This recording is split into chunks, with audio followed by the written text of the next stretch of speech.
Welcome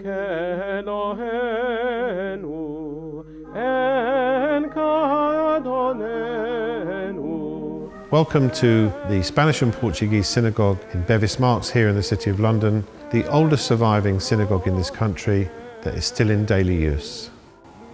Our synagogue was built in 1701.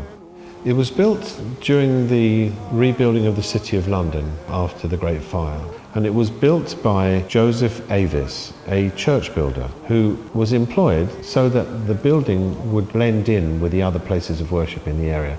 The last thing the community wanted was to stand out, so he was asked to ensure that the building looked just like a church from outside. The reason the synagogue is located where it is because when the planning permission was applied for, the authorities insisted that the synagogue should not be visible from the street. So it's hidden away in this courtyard and has been for over 3 centuries now.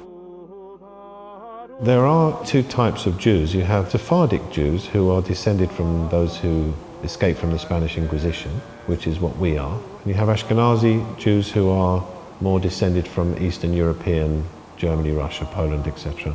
So this is a Sephardic synagogue. The word synagogue actually means a meeting room, so it's somewhere where Jewish people come together to pray.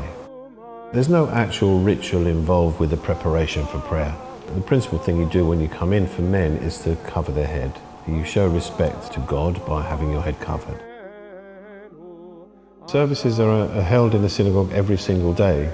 So you have an early morning service midweek for those who work in the City of London. Then of course on the Sabbath and festivals the services are longer. But there are services here every day of the week, 365 days a year. The services are held in the main body of the synagogue. There's a central reading platform called the Teva, which is where the service is conducted from. The reason the reading desk is in the center is very much a Sephardi tradition. Early Sephardi synagogues are based on the layout of the temple in Jerusalem, where the reading desk was in the center.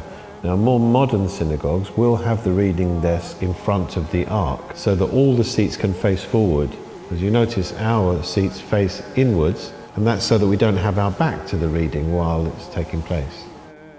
Men and women pray separately, much the same as they do in Islam. So the men are downstairs, the ladies are in the gallery. But during the services we pray alone. When you stand in front of the Almighty, you're alone. Whatever your partner's done or not done, it's irrelevant really. You're the one that's judged. The center of all Judaism is the Torah, of course. It's the law, it's the 5 books of Moses, and that's the basis of the Jewish faith.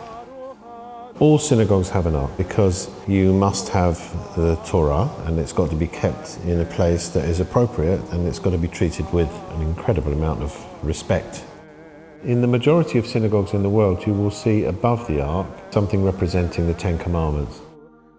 There are actually 7 chandeliers in the synagogue, and they represent the 7 days of the week. There's a larger one in the center, which represents Shabbat, the Sabbath. There's no religious significance in the candles. We do light them, but for effect these days, for things like weddings and the festivals and special occasions, because it looks so amazing. And actually there's one other numerical thing in the synagogue, that's the number of columns that support the ladies' gallery. There are 12 of them, and they represent the 12 tribes of Israel.